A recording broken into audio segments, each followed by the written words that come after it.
امام حسین کی عزاداری قرآن کے مطابق کرتے ہیں، ہم امام حسین کی عزاداری سنت پیغمبر کے مطابق کرتے ہیں۔ عجیب انداز ہے، ہم زندہ و جاوید کا ماتم نہیں کرتے۔ یہ مصرع بھی اگر بنائے تو اردو میں ہی بنائے۔ عرب نے کسی نے نہیں کہا کہ ہم زندہ و جاوید کا ماتم نہیں کرتے، کسی فارسی زبان بولنے والے نے نہیں کہا کہ ہم زندہ و جاوید کا ماتم نہیں کرتے۔ اگر مصرع بھی بنایا گیا تو اردو میں بنایا گیا، بھول گئے کہ اردو زندہ بھی ہے تو وہ امام حسین کی وجہ سے زندہ ہے۔ اردو مٹ گئی ہوتی اگر مرثیہ نہ ہوتے۔ آج بھی اردو کا سب سے بڑا ادیب ہوتا ہی وہ ہے جسے مرثیہ کہنا آتا ہو۔ تو امام حسین کے ذکر کی وجہ سے تو یہ زبان زندہ ہے، اور اس زبان کا بولنے والا اگر کہے کہ ہم زندہ و جاوید کا ماتم نہیں کرتے تو اس سے سوال یہ ہے کہ تم کون ہو جو نہیں کرتے، اور تمہارا نہ کرنا معیار کب ہے؟ پیغمبر نے تو شہیدوں کا ماتم کیا ہے، پیغمبر نے تو حضرت حمزہ کا ماتم کیا ہے۔ سید الشہداء لقب تھا امام حسین سے پہلے حضرت حمزہ کا۔ پیغمبر نے تو جنگ احد میں شہداء احد کے جنازوں پہ پہنچ کے، خاص طور پر حضرت حمزہ کے جنازے پر پہنچ کے گریہ کیا ہے، ماتم کیا ہے، لوگوں کو دعوت دی ہے کہ میرے چچا پر رونے آؤ۔ حدیث کہتی ہے الاستیعاب الاصابہ، یہ اہل سنت کی صحابہ کرام پر لکھی گئی کتابیں ہیں جن میں صحابہ کرام کے احوال لکھے گئے ہیں۔ ان میں لکھا ہے کہ جب جنگ احد میں حضرت حمزہ شہید ہو گئے، لما رأى النبی، جب نبی نے دیکھا کہ قتل حمزہ کو قتل کر دیا گیا ہے، تو فبکا بکاء عالیا، نبی نے اونچی آواز میں گریہ شروع کیا جب خبر آئی کہ ان کے چچا حمزہ کو مار دیا گیا ہے۔ اہل سنت کی کتاب کا حوالہ دے رہا ہوں۔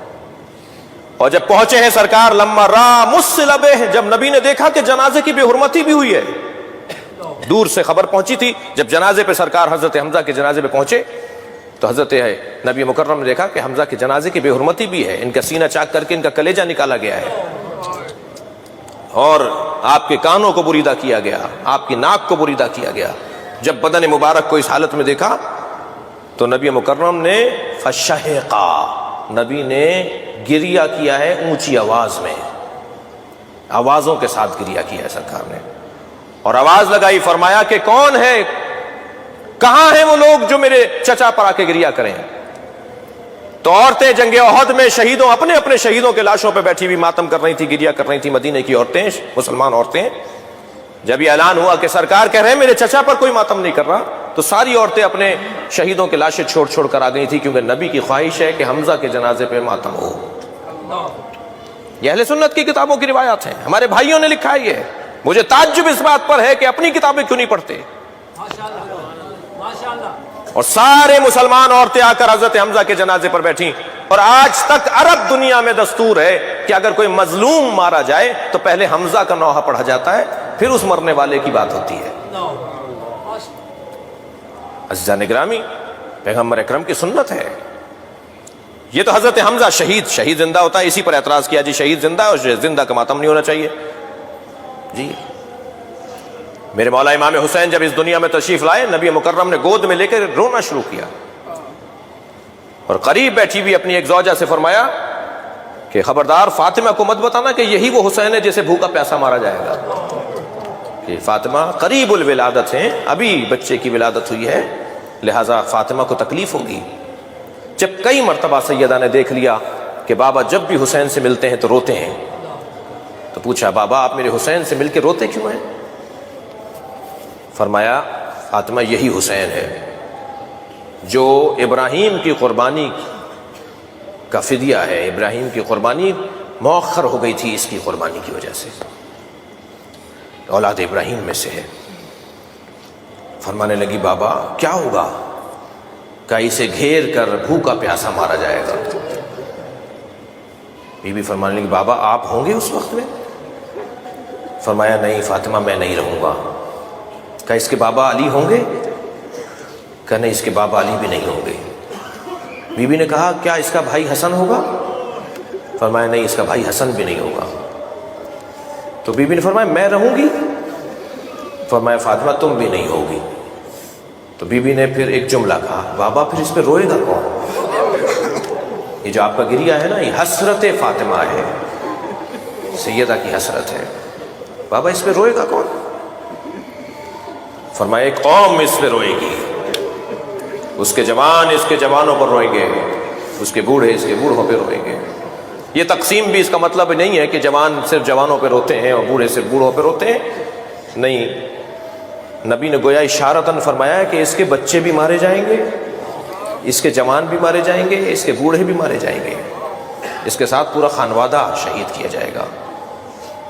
عزیزو عزادارو، ہم روا روی میں ہم ذاکرین جو ہیں کہہ دیتے ہیں کہ کربلا میں 18 بنی ہاشم شہید ہوئے، 18 نہیں 58 شہید ہوئے۔ میرا باب العلم کے عشرے کا جو موضوع ہے وہ اصحاب رسول ہے، اصحاب رسول پہ وہاں بات ہونی ہے۔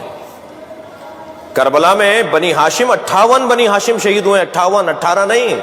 حضرت عقیل کی اولاد، حضرت مسلم کی اولاد، حضرت جعفر کی اولاد، حضرت جعفر کے پوتے، حضرت عبداللہ کے بچے، محمد حنفیہ ان کی اولادیں، محمد حنفیہ خود نہیں تھے ان کی اولاد، عبداللہ ابن جعفر نہیں تھے ان کی اولادیں، امیر المومنین کے فرزند 28 تو صرف امیر المومنین کے پوتے اور بیٹے ہیں، 58 بنی ہاشم ہیں جو کربلا میں شہید ہوئے ہیں۔ سارا گھر کٹ گیا، سارا گھر کٹ گیا۔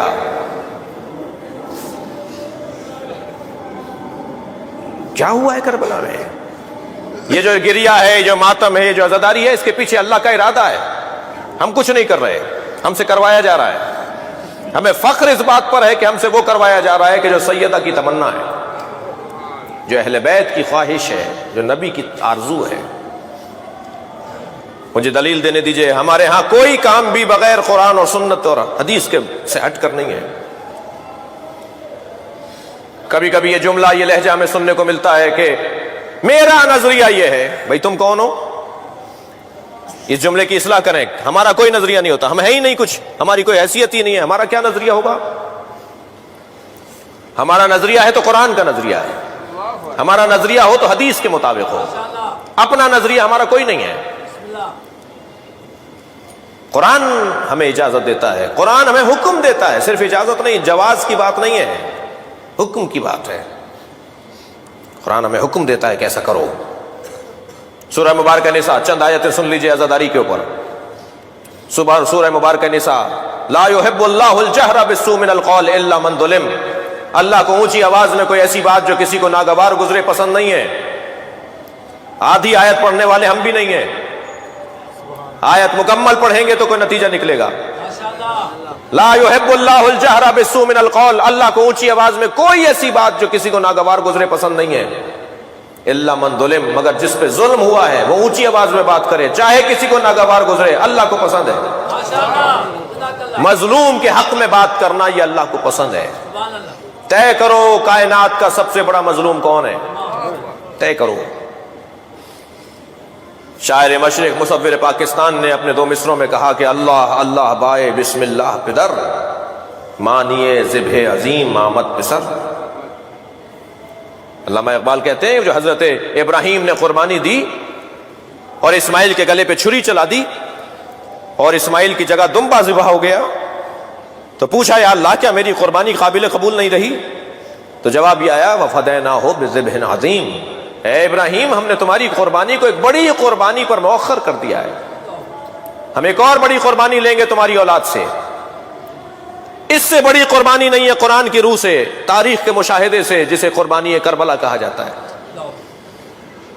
سب سے بڑا مظلوم تاریخ کا اگر کوئی ہے تو وہ امام حسین کا وجود ہے، اور قرآن کہہ رہا ہے کہ اللہ کو اونچی آواز میں بات کرنا صرف وہاں پسند ہے چاہے کسی کو برا لگ رہا ہو کہ جہاں مظلوم کے لیے تم بات کر رہے ہو۔ مظلوم حسین ابن علی، ایک دلیل۔ دوسری دلیل دوں، ذکر فإن الذکر تنفع المؤمنین، اے میرے حبیب بار بار دہراؤ، اس لیے کہ بار بار دہرانے سے مومنین کو فائدہ ہوتا ہے۔ ہمارے مزاج کے اندر بھولنا ہے، ہم انسان ہیں نا، انسان یعنی نسیان یعنی انسان، ہماری ساخت ہی بھولنے کی ہے، ہماری طبیعت کے اندر بھول پن ہے کہ ہم بھول جاتے ہیں، ہمیں 10 دن پہلے کی باتیں یاد نہیں رہتی، ہمارا مزاج بھولنے کا ہے۔ جب ہمارا مزاج بھولنے کا ہے تو پھر پروردگار عالم نے اہتمام کیا ہے کہ انہیں بھولنے نہ پائے۔ یہ تاریخ کے مشاہدات کو اور عبرتوں کو اور واقعات کو اور تاریخ کے سبقوں کو بھولے نہیں۔ میرے حبیب دہراؤ، ذکر، بار بار دہراؤ، ایک بات کو بار بار کرو، ہر سال وہی ذکر، ہر سال وہی مصائب، ہر سال وہی مرثیہ، ہر سال وہی نوحے۔ قرآن کہہ رہا ہے